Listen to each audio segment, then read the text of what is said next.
সকলকে অভিনন্দন। সোজা পরীক্ষার কথায় আসছি। 23 তারিখে ফর্ম ফিল আপ। 23 তারিখে ফর্ম ফিল আপ, সবাই অনলাইন ফর্ম ফিল আপ করতে হবে। ফর্ম ফিল আপ করতে গেলে প্রথম সবচাইতে যেটা জরুরি তার নাম হচ্ছে ইমেল আইডি।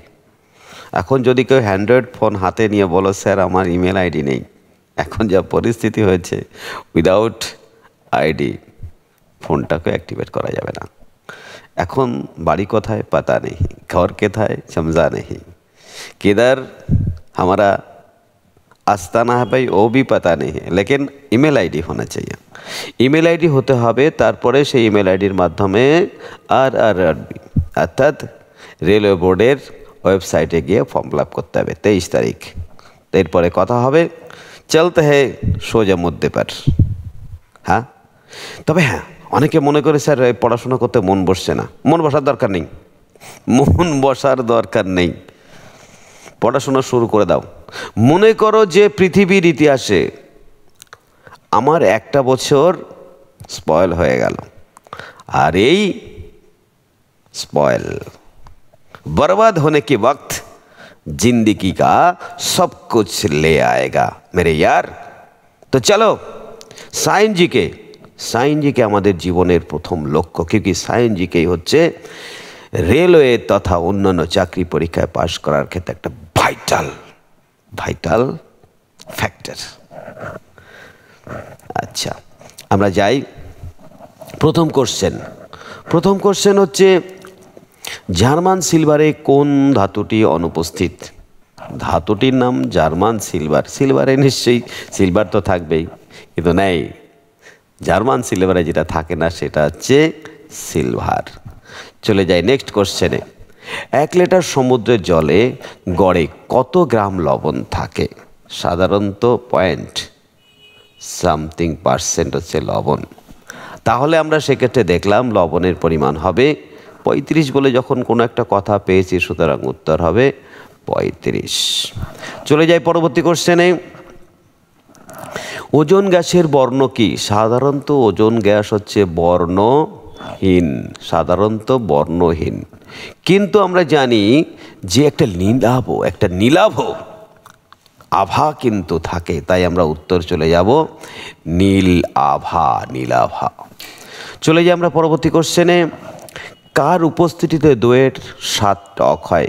আমি এই সাধারণত দেখেছি বিভিন্ন অ্যাসিডগুলো, জৈব অ্যাসিড নিয়ে কিন্তু কোশ্চেন আসে, এরপরে আমরা এটা নিয়ে আলোচনা করব। তো সাধারণ দইয়ের ক্ষেত্রে যেটা থাকে তার হচ্ছে ল্যাক্টোব্যাসিলাস থেকে ল্যাকটিক অ্যাসিড।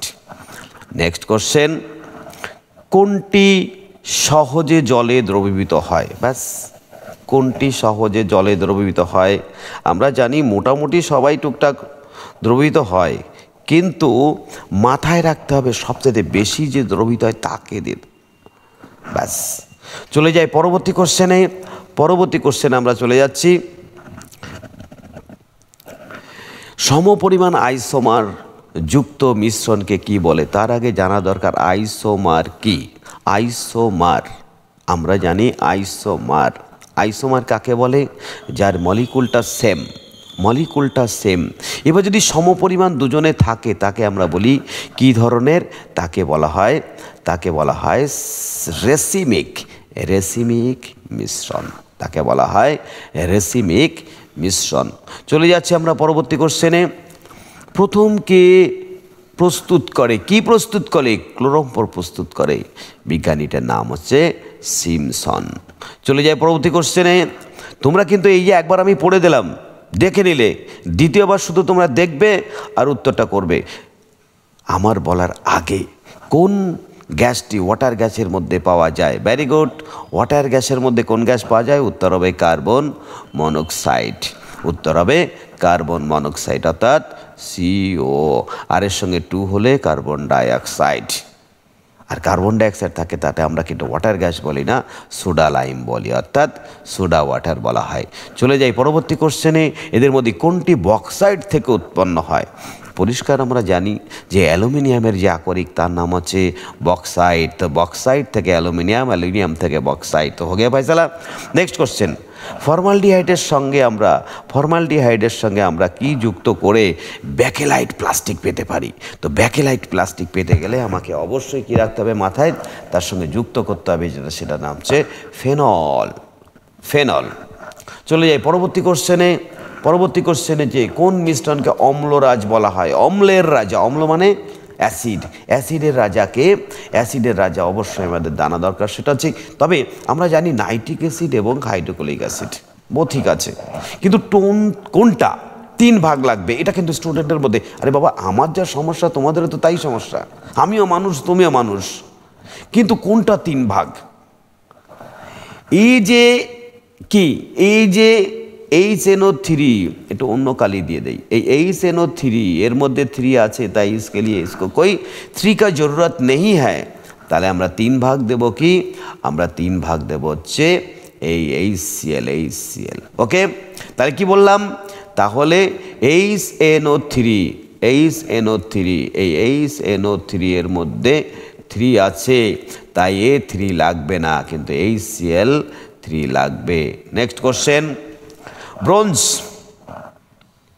তামা মানে কপার, এবং এটা তো আমরা তো সে প্রাচীন যুগেই পড়েছি যে তামার সঙ্গে টিন মিশিয়ে তৈরি হলো ব্রোঞ্জ, মনে আছে? ইতিহাস পড়েছিলাম।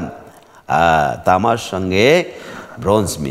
সঙ্গে টিন মিশিয়ে উত্তর হলো ব্রোঞ্জ। চলে যাই নেক্সট কোশ্চেনে, কোন পদ্ধতিতে মিশ্রণ থেকে উপাদানগুলি পৃথক করা যেতে পারে? কোন পদ্ধতিতে কোন মিশ্রণ থেকে আমাদের জানা দরকার যে মিশ্রণ থেকে আলাদা করার জন্য আমাদের বিভিন্ন রকমের পদ্ধতি করা যেতে পারে, বিভিন্ন রকমের পদ্ধতি অ্যাপ্লাই করা যেতে পারে। আংশিক পাতন, বিয়োজি ফানেল, সুতরাং উত্তর হবে সবকটি। এখন কোন মিশ্রণ থেকে? কখনো ক্রোম্যাটোগ্রাফি হতে পারে, বিয়োজি ফানেল হতে পারে, আংশিক পাতন হতে পারে। চলে যাই পরবর্তী কোশ্চেনে, ধাতুকল্পের মধ্যে কোন বৈশিষ্ট্য পরিগণ? ধাতুকল্প মানে কল্পিত ধাতু, যার মধ্যে ধাতুও আছে আবার অধাতু আছে, তাকে বলে ধাতুকল্প। যেমন কি Sb মতলব অ্যান্টিমনি, S মতলব আর্সেনিক, এরা সবাই হচ্ছে ধাতুকল্প, অর্থাৎ ধাতুর মতো কিন্তু অধাতুর বৈশিষ্ট্য আছে। চলে যাই, দুধ কোন ধরনের দ্রবণ? দুধ অদ্ভুত রকমের একটা দ্রবণ, পৃথিবীর ইতিহাসে সবচাইতে যে মূল্যবান বস্তু তার নাম হচ্ছে দুগ্ধ, আর এইটা যে দ্রবণ তার নাম হচ্ছে কলয়েডীয় দ্রবণ। চলে যাই নেক্সট কোশ্চেনে, পর্যায় সারণীর অন্তর্গত কোন পর্যায়ের মৌলকে বলা হয় আদর্শ মৌল? সাধারণত বলা যেতে পারে দ্বিতীয়, তৃতীয়, তাহলে আমরা দ্বিতীয় পেয়েছি। চলে যাই পরবর্তী কোশ্চেনে, অক্সিজেনের কয়টি আইসোটোপ পাওয়া যায়? অক্সিজেনের আইসোটোপ পাওয়া যায় কত? অক্সিজেন মানে পেলে ও, নিচে 8 উপরে 16, একটা পেলাম, আবার ও নিচে 8 উপরে 17, একটা পেলাম, আর একটা নিচে 8 উপরে 18, ব্যাস। তাহলে 1 2 3টে আইসোটোপ পেয়ে গেলাম, কার? সেটা হচ্ছে অক্সিজেনের। চলে যাই পরবর্তী কোশ্চেনে, কোল গ্যাস হাইড্রোজেন ছাড়া আর কোন গ্যাস থাকে?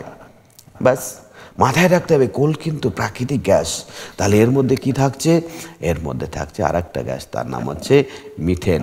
চলে যাই পরবর্তী কোশ্চেনে, সোডিয়াম সিলিকেট, আর সিলিকেট মানে হচ্ছে বালি মানে হচ্ছে কোয়ার্টস কোথায় গেল? বেশ, ওই যে বললাম উত্তরটা করতে গেলে কিন্তু ভাবতে হবে তার মধ্যেই, এই জন্য আমি বলছি আমার সায়েন্সগুলো করতে করতে তোমাদের টোটাল সায়েন্সটা কমপ্লিট হয়ে যাবে। কোন মৌলিক গ্যাস সর্বাপেক্ষা ভারী? মৌলিক গ্যাস কিন্তু ভারী, আমরা হালকা দেখেছি কিন্তু ভারীটা কি?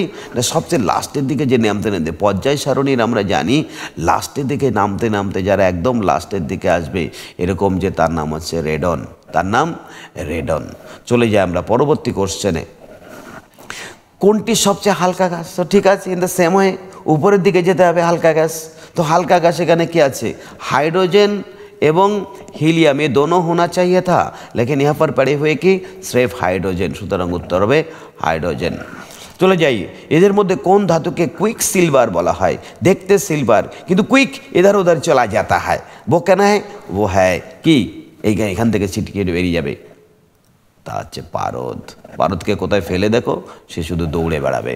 এদের মধ্যে কোন রাসায়নিক পদার্থটি পিঁপড়ের হুলে পাওয়া যায়? পিঁপড়ের হুল ঢুকিয়ে দিল, ব্যাস। পিঁপড়ে কিন্তু কামায় না, হুল ঢুকিয়ে দেয়, ব্যাস। এই হুলটা ঢুকিয়ে দেওয়ার পরে যে অ্যাসিডটা চলে যায়, যার জন্য জ্বালা যন্ত্রণা শুরু হয়, তার নাম কি? তার নাম কি বলো? তার নাম হচ্ছে ফরমিক অ্যাসিড। এটাও কিন্তু একটা গুরুত্বপূর্ণ কোশ্চেন। বেকিং পাউডার আসলে কি? चिली चिकन बनाओ बेकिंग पाउडर, पावरोटी बनाओ बेकिंग पाउडर, वो तो पता है, लेकिन वो है कौन केमिकली? ওটার নাম হচ্ছে sodium bicarbonate. Sodium bicarbonate, sodium bicarbonate, very good. Sodium bicarbonate. যখনই এটাকে তাপ দিয়ে দিই, ওখান থেকে কার্বন ডাইঅক্সাইডটা বেরিয়ে যায়, পড়ে থাকে সোডিয়াম हाइड्रोक्साइड। मुझे वो करने का नहीं, लेकिन सोडियम बाइकार्बोनेट से बेकिंग पाउडर हो गया फैसला। कॉस्टिक सोडाटा की? ওই কস্টিক সোডা একই সোডা, যে সোডাটা আমরা কাজে লাগাই, তার নাম হচ্ছে সোডিয়াম হাইড্রোক্সাইড। তো हो गया फैसला, সোডিয়াম হাইড্রোক্সাইড। কি লিখলাম? সোডিয়াম হাইড্রোক্সাইড লিখলাম, ভালো লিখলাম। প্রথম তেজস্ক্রিয়তা কে আবিষ্কার করেছেন? এখন বিষয়টা হচ্ছে এই নিয়ে কিন্তু কোশ্চেন বিভিন্ন সময় বিভিন্ন থাকে। কেউ বলে মাদাম কুরি, আর কেউ বলে বেকারেল। কোশ্চেনে কিন্তু অনেকে ভুল করে আসে, কিন্তু উত্তর হবে বেকারেল। মাদাম কুরি যেটা করেছিলেন তার নাম হচ্ছে থোরিয়াম। উনি থোরিয়াম থেকে করেছিলেন, কিন্তু ইউরেনিয়ামের তেজস্ক্রিয়তা পাইলে আবিষ্কৃত হয়েছিল। সুতরাং আমাদের উত্তর কিন্তু বেকারেল, বেকারেল এবং বেকারেল। এদের মধ্যে কোনটি রাসায়নিক বিক্রিয়া নয়? रासायनिक बिक्रियाई नয়, टोटल परिवर्तन होच्छे ना। आसानी तरीके से हम लोग को वापस लौटा सकते हैं। वो कौन है? वो पानी पानी दिल है पानी पानी, अर्थात जल के बाष्पे परिणत करा, आबार बाष्प थेके जल सेकेंडेर मध्य हये जाबे। तो एइटा किन्तु रासायनिक ना, एटा भौत परिवर्तन। कोनो যৌগের ক্ষেত্রে সমবায়তা দেখা যায়। वाह, সমবায়তা একটু আগেই বলেছি, যাকে বলে সমবায়তা মানেই হচ্ছে আইসোমার। আইসোমার, এই আইসোমারটা কাদের মধ্যে দেখা যায়? কেবলমাত্র সমযোগী যৌগের মধ্যে দেখা যায়। নেক্সট চলে যাই, এই নিয়ে একটা ক্লাস করা যাবে পরে। কোন মৌলটির বাইরের কক্ষে দুটি ইলেকট্রনই সুস্থ? আরে বাবা, বাইরের কক্ষে ইলেকট্রনের সূত্র হচ্ছে 2n²। তো বাইরের কক্ষে সুস্থিত মানে যদি 1 নম্বর কক্ষ হয় তাহলে 2 × 1², मतलब কত হচ্ছে 2।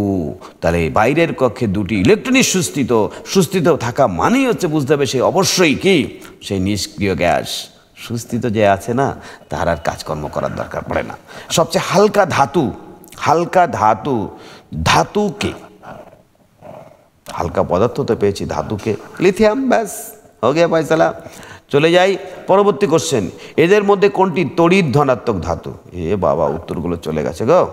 তড়িৎ ধনাত্মক ধাতু, তড়িৎ ধনাত্মক ধাতু যদি হয় তাহলে মনে রাখতে হবে সে হয়তো সোডিয়াম হতে পারে, সেটা ক্যালসিয়াম হতে পারে।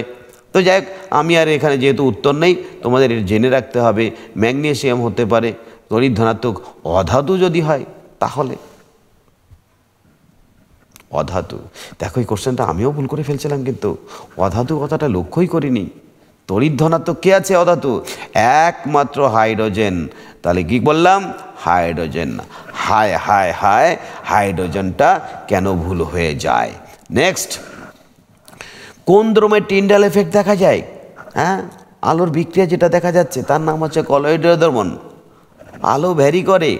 আচ্ছা, পরিবেশের ক্ষতিকারক ধাতুর কোন ধাতুর যৌগ মোটর গাড়ি নিষ্কাশিত ধোঁয়ায় থাকে? Very good.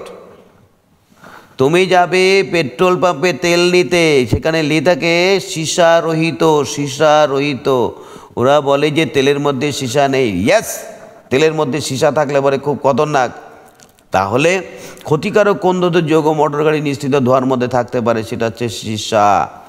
এই সীসাটা কেন দেওয়া হয়? তাতে তেলটা লুব্রিক্যান্ট হয়। আচ্ছা, এদের মধ্যে কোনটি দিয়ে ননস্টিক বাসনপত্র কাটিং করা হয়? Very good. কাটিং করা মানে তৈরি করা হয়। যে ননস্টপ যে বাসনপত্র থাকে না, এই ননস্টপ ফাটের এখানে যেটা থাকে সেখানে দেওয়া হয়, এটাকে বলা হয় টেফলন। এটাকে কি বলে? টেফলন। দারুণ কোশ্চেন একটা। চলে যাই পরবর্তী কোশ্চেনে। পরবর্তী তড়িৎ লেপন পদ্ধতিতে লোহার উপর কোন ধাতুর উপর? লোহার উপর, এটাকে বলে গ্যালভানাইজেশনস। কি দেবো তাহলে বলো, তোমরা বলো। জিঙ্ক। জিঙ্ক কোথায় পাচ্ছি? ইয়াস, জিঙ্ক। আরে জিঙ্ক না দিলে পরে তড়িৎ লেপন পদ্ধতিতে লোহাটা তো মরিচা ধরে যাবে না, তাই ওর উপর একটা লিঞ্জের প্রোডাক্ট দেওয়া হয়। নেক্সট চলে যাই পরবর্তী কোশ্চেনে। কার্বনের কোন ধর্মের জন্য শৃঙ্খলিত যৌগ গঠিত হয়? আমি কমন দিচ্ছি, পরীক্ষায় আসবে। তার নাম হচ্ছে ক্যাটিনেশন ধর্ম। এই কার্বনই একটা, হোয়াট ইজ দ্য ক্যাটিনেশন ধর্ম, ব্যাখ্যা হোনা চাইয়ে। কার্বনের 4টি হাত আছে, 1, 2, 3, 4। এই 4টে, এই 4টের সঙ্গে হাইড্রোজেন যুক্ত হলো, 4টের সঙ্গে হাইড্রোজেন যুক্ত হলো, 4টের সঙ্গে হাইড্রোজেন যুক্ত হলো। এই 4টের সঙ্গে যখন হাইড্রোজেন যুক্ত হলো তখন CH4 তৈরি হলো। ভেরি গুড, অর্থাৎ 4টি যোজ্যতা দেখা গেল। এইবার এমন হতে পারে যে 4টি যোজ্যতা নয়, এবার 4টি যোজ্যতা নয়, 2টো যোজ্যতা। এই কার্বন দেখা যাচ্ছে 1, 2, 3, 4। ऐसा नहीं, कैसा होगा? কি বলছে, 2টো কার্বন পরস্পরের মধ্যে যুক্ত হবে 2টো দিয়ে। এই তো, তাহলে কার্বনের এর 2টো চলে গেল, 2টো, এরপরে থাকলো 2টো, এরপরে থাকলো 2টো, এর মধ্যে হাইড্রোজেন যুক্ত, এর মধ্যে হাইড্রোজেন যুক্ত, এর সঙ্গে হাইড্রোজেন যুক্ত, এর সঙ্গে হাইড্রোজেন যুক্ত। তাহলে হলো কি C2H4। তাহলে কখনো সে 2 যোজ্যতা, কখনো বা পরস্পরের মধ্যে 1 যোজ্যতা, এটাকেই বলছে ক্যাটিনেশন ধর্ম। এই কার্বনের আছে বলে আরেকটা জিকে তোমাদের আমি বলে দিচ্ছি, পৃথিবীর ইতিহাসে কোন পদার্থের, কোন মৌলের সবচেয়ে বেশি যৌগ আছে? তার নাম হচ্ছে কার্বন। আর এই কার্বনের মধ্যেই কিন্তু আমরা ক্যাটিনেশন ধর্ম পেতে পারি। কি পেতে পারি? ক্যাটিনেশন ধর্ম। ইউরেনিয়ামের রেডিও অ্যাক্টিভ ক্ষয়ে কি উৎপন্ন হয়? ভেরি গুড, দারুণ কোশ্চেন। অবশ্যই লাস্টে যেটা তৈরি হয় তার নাম হচ্ছে কি? পিবি মানে কি? লেড। লেড মানে কি? এত কিছু দিয়ে তারপরে পৌঁছালাম সীসা। ইয়েস, সীসা। এই সীসা হচ্ছে যে কোনো রেডিও অ্যাক্টিভ খনিতে সর্বশেষ সীসা পড়ে থাকে, কারণ এরাই হচ্ছে সবচাইতে সুস্থিত পদার্থ। এর উপরে যখনই তাদের পারমাণবিক গুরুত্ব চলে যায়, সঙ্গে সঙ্গে পদার্থটি রেডিও অ্যাক্টিভ হয়ে যায়। কম্পিউটার ইলেকট্রনিক সামগ্রীর কাঠামো প্রস্তুত করতে এখন সবই পলিমারের কেস। বাজারে যাও, পলিথিন, প্লাস্টিকের পলিথিন, জামায় আছে পলিথিন, চারিদিকে পলিথিন, এবার ভোটে পলিথিন, বেঁচে থাকো পলিথিন, সভ্যতা শেষ হবে পলিথিন, হাতে যাও পলিথিন, হাতে দই পাতে দই, তার নাম কই কই, এটাই পলিথিন। ব্যাস, দারুণ কবিতা লিখলাম। অ্যাসপিরিন হলো কি? একটা ব্যথার ওষুধ, aspirin. Salicylic acid, very good. চলে যাই পরবর্তী। কোনটি শর্করা? ব্যাস, সবই তো মনে হচ্ছে শর্করা। কোনটি শর্করা? Very good. শর্করা কোনটা? সরাসরি শর্করা, যা আসার সঙ্গে সঙ্গে মা দিয়ে দেয়, গরুর দুধ থেকে এলাম, একটু খেয়ে নাও, এটাই হচ্ছে গ্লুকোজ। পরে নিয়ে কোশ্চেন করা যাবে। TNT, ট্রাইনাইট্রোটলুয়েন্ট, মারাত্মক বিস্ফোরক, দাও বিস্ফোরক। কাগজ তৈরি রাসায়নিক যৌগ কোন মৌল আবশ্যক? কাগজ তৈরি করতে গেলে যেটা দরকার, সবচেয়ে বেশি দরকার হচ্ছে কার্বন, তারপরে দরকার ফসফরাস, তারপরে যা দরকার নেই, এই দুটো পেয়ে গেছি তো হোগে ফয়সালা। প্রত্যক্ষ পরোক্ষভাবে সমস্ত জীবকুলের খাদ্যের যোগানদাতাকে। ইয়েস, ঈশ্বরকে দেখিনি, ভগবানকে রিয়ালাইজ করেছি, কিন্তু যে ঈশ্বর তোমার পাশে আসে তার নাম হচ্ছে উদ্ভিদ। তাই উদ্ভিদ আমাদের ঈশ্বর, তাই উদ্ভিদ সমস্ত খাবার তৈরি করে। কারো বাড়ির পাশে একটা গাছ আছে, ঠিক আছে, এই গাছের ডালটা অন্য একটা বাড়িতে যাচ্ছে, গিয়ে বলছে তোমার গাছের ডাল যাচ্ছে, কিন্তু বোঝে না যে এই গাছের সবচাইতে বেশি উপকার পাচ্ছে সে হচ্ছে তুমি সবচেয়ে বেশি উপকার পাচ্ছ, কেউ কি এ যা দিচ্ছে তার নাম হচ্ছে জীবন, তার নাম অক্সিজেন, খাবার। চলে যাই পরে। সালোক সংশ্লেষ মূলত কি বলো, তোমরা নিজেরাই বলো। রাসায়নিক বিক্রিয়া হয়, জৈব মানে জীবনের হয়, রাসায়নিক মানে চেঞ্জ হয়, তো হোগে ফয়সালা। নেক্সট চলে যাই পরবর্তী কোশ্চেন। মারাত্মক বিষাক্ত নিয়ে কাজ করার সময় ব্যবহার করতে হয় কোনটি? গায়ে কোট দিতে হবে না, চোখে যাতে কোনো সমস্যা না তৈরি হয়, তাই চোখের চশমা আমরা ব্যবহার করব। চলে যাই আমরা নেক্সট কোশ্চেনে। পানীয় জলের উপাদানগুলি কি কি? পানীয় জলের উপাদান, ব্যাস আমাদের মাথায় রাখতে হবে পানীয় জলের উপাদানগুলি কি কি। কিচ্ছু করার নেই, সমস্ত কিছুই আমাদের পানীয় জলের উপাদানগুলি কি কি ভূগর্ভস্থ জলাধার, সাগর, নদী। তবে নদীর জলটা বেশি আছে, কিন্তু পানীয় জলের উপাদানগুলি কি কি? ভূগর্ভস্থ জলাধার হবে, তবে এইটাই আমাদের বেশি। এছাড়া বৃষ্টি হবে, এছাড়া নদী হবে। সাগরের জল কিন্তু আমরা খাই না, সেটা এখানে হওয়া দরকার ছিল পানীয় জলের উপাদান নয়। ঠিক আছে, যাক, তোমরা দেখে নিলে। কোশ্চেন তো কোশ্চেনই হতে হয়, দু একটা ভুল থাকলে সেগুলো আরও বেশি মনে থাকে। বায়ু দূষণ ঘটে কীভাবে? বায়ু দূষণ ঘটে কীভাবে? সবচেয়ে যে খতরনাক জিনিস কয়লা, পেট্রোল, গ্যাসোলিন, গ্যাস। তাহলে কে? জীবাশ্ম জ্বালানি। জীবাশ্ম জ্বালানি কাকে বলে? এই যে কয়লা, এই যে গ্যাস, একে বলে। এরা দহনের ফলে যেটা তৈরি হয়, শিল্প কারখানায় রাসায়নিক বিক্রিয়ার মাধ্যমে তৈরি হয়। কোনটি? শিল্প কারখানায় কি তৈরি হয়? রাসায়নিক বিক্রিয়ার মাধ্যমে। অক্সিজেন তো তৈরি হবে না, মরিচা তো প্রাকৃতিক ঘটনা, আকরিক তো মাটির তলায় পাওয়া যায়, তাতে তৈরি হবে। তার নাম হচ্ছে প্লাস্টিক, যা আমরা তৈরি করছি, ও আমাদের শেষ করে দেবে পরে। আমাদের খাদ্যের মধ্যে প্রধান উপাদান কোনটি? দেখো, একজন মানুষ সকাল থেকে বিকেল পর্যন্ত আলু খেলো, ভাত খেলো, ডাল খেলো, কিন্তু মাংস খেলো না, তাহলে যা খেলো তার মধ্যে যেটা থাকে তার নাম হচ্ছে শ্বেতসার। তাই আমরা অন্য কোনো কিছু যদি অল্প খাই কোনো দুঃখ নাই, কিন্তু শ্বেতসার আমাদের খেতেই হবে। তাহলে এটাই হচ্ছে প্রধান উপাদান, প্রধান উপাদান, প্রধান উপাদান।